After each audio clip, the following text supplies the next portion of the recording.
ఒక లిల్లీపుట్ నాయకుడు నల్గొండలో బీఆర్ఎస్ పార్టీని నాశనం చేసిన ఒక లిల్లీపుట్ నాయకుడు నల్గొండలో బీఆర్ఎస్ పార్టీని నాశనం చేసిన ఒక లిల్లీపుట్ నాయకుడు ఈ లిల్లీపుట్ నాయకుడు మాట్లాడంగానే ఇంకో చిన్న పిల్లగాడు నిన్నగాక మొన్న మా పార్టీలోకి వచ్చిన వాళ్ళు కూడా ఎటుపడతట్టు మాట్లాడు.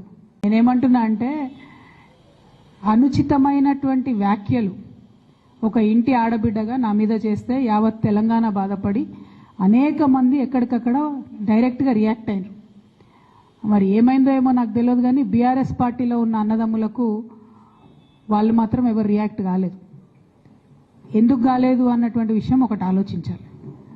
రెండు, మీ అందరికీ తెలుసు నేను ఎప్పుడు కూడా నిర్దిష్టమైన సమాచారం లేకుండా మాట్లాడను. ఇవాళ నేను చాలా నిర్దిష్టమైన సమాచారంతో చెప్తున్నా. ఆ వ్యాఖ్యల వెనుక ఒక బీఆర్ఎస్ పెద్ద నాయకుడి హస్తం ఉన్నది. అందుకనే బీఆర్ఎస్ పార్టీ నాయకులు ఎవరు కూడా రియాక్ట్ కాలేదని చెప్పి నేను బలంగా నమ్ముతా ఉన్నాను.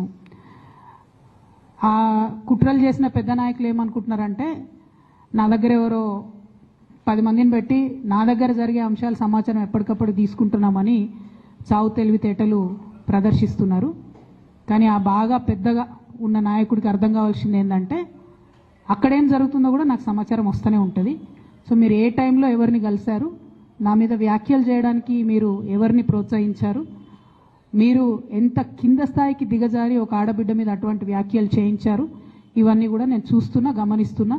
నేను బలంగా కర్మ సిద్ధాంతాన్ని నమ్ముతున్నా. నేను మళ్ళీ చెప్తున్నా, ఇవాళ మీరు నన్ను ఒంటరి చేసి ఏదో చేయాలని అనుకోవచ్చు, నా మీద ఇటువంటి వ్యాఖ్యలు చేపించి శునకానందం పొందొచ్చు టెంపరీగా, కానీ దేవుడు అనేవాడు ఉన్నాడు. ఖచ్చితంగా అది మీకు తిరిగి కొట్టే సమయం వస్తుంది. ఒకటి. రెండు ఒక లిల్లీపుట్ నాయకుడు నల్గొండలో బీఆర్ఎస్ పార్టీని నాశనం చేసిన ఒక లిల్లీపుట్ నాయకుడు ఆమెవరు ఈమెవరు అని మా గురించి మాట్లాడుతూ ఉన్నారంటే మరి ఆయనకు ప్రోత్సాహం ఇస్తున్నది ఎవరో కూడా ప్రజలు ఆలోచించుకోవాలి. ఇవాళ నల్గొండ జిల్లాలో ఒక సీటు కూడా రాలే.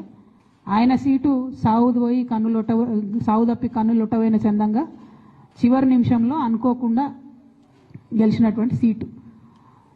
ఎన్నడూ ప్రజా ఉద్యమాలు చేయలే. కేసీఆర్ గారు లేకపోతే మరి నువ్వెవరు, అది కూడా ఆలోచించుకోవాలి కదా. కేసీఆర్ గారు లేకపోతే బీఆర్ఎస్ పార్టీలో ఉన్న ఏ నాయకుడైనా ఎవరు? ప్రజలకు మనందరినీ పరిచయం చేసింది కేసీఆర్ గారే కదా. మనలో మనం కన్ఫ్యూజన్ ఉన్నప్పుడు ఇష్టం వచ్చినట్టు మాట్లాడుకోవచ్చా? ఈ లిల్లీపుట్ నాయకుడు మాట్లాడంగానే ఇంకో చిన్న పిల్లగాడు నిన్నగాక మొన్న మా పార్టీలోకి వచ్చిన వాళ్ళు కూడా ఎటుపడతట్టు మాట్లాడు. అసలు ఎవరు మీరు? మీకు తెలంగాణ ఉద్యమంతో సంబంధం ఏంది? బీఆర్ఎస్ అధికారంలోకి వచ్చినాక బీఆర్ఎస్లోకి వచ్చి పదవులు పొంది ఉల్టా నా మీదనే మాట్లాడతారా మీరు? మేము ఉద్యమం చేసిందే మీ మీద కదా. చిన్న పిల్లగానిలా ఉండు బాబు. నువ్వు పెద్దవాళ్ళ విషయాల్లో తలదూర్చకు, తెలియని విషయాల్లో అసలే తలదూర్చకు. నీ వెనకాల చాలామంది ఉన్నారు అని అనుకుంటున్నావేమో. వాళ్ళ సంగతి కూడా ప్రజలకు వస్తుంది, తెలుస్తుంది. ఎప్పుడో ఒకసారి అన్నీ బయటపడతాయి. ఒక ఆవేదనతో చెప్తున్నా, నేను ఉట్టిగా చెప్తలేను. రాజకీయం చేయొచ్చు, కానీ ఇంత నీచంగా ఒక ఇంటి ఆడబిడ్డ మీద ఇటువంటి మాటలు మీరే అనిపించి స్పందించకుండా ఉంటారా? తెలంగాణ ప్రజలు ఊరుకోరు, నేను చెప్తున్నా.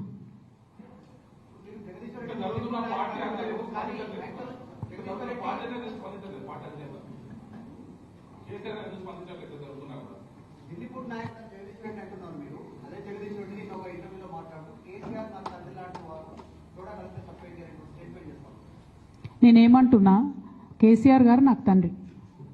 వారికి నేను అంతరంగికంగా రాసినటువంటి ఉత్తరాన్ని బయటపెట్టి మొత్తం పార్టీలో జరుగుతున్న అంశాలన్నీ బహిర్గతం చేసింది ఎవరు? ఇయాల ఆ అంశాలన్నీ బహిర్గతం చేసి నన్ను మాట్లాడడానికి ఫోర్స్ చేసి ఇప్పుడు మళ్ళీ దాని చుట్టూ ఇట్లాంటి డ్రామాలు ఆడుతున్నటువంటి వాళ్ళు ఎవరు? ప్రజలకు కూడా తెలుస్తుంది తప్పకుండా. కానీ ఒక మన పార్టీకి సంబంధం లేని, బీఆర్ఎస్ పార్టీకి సంబంధం లేనటువంటి వ్యక్తి చేత మన పార్టీ నాయకులే ఊతమిచ్చి నా మీద వ్యాఖ్యలు చేయించారనడానికి నా దగ్గర వందలాది ఆధారాలు ఉన్నాయి.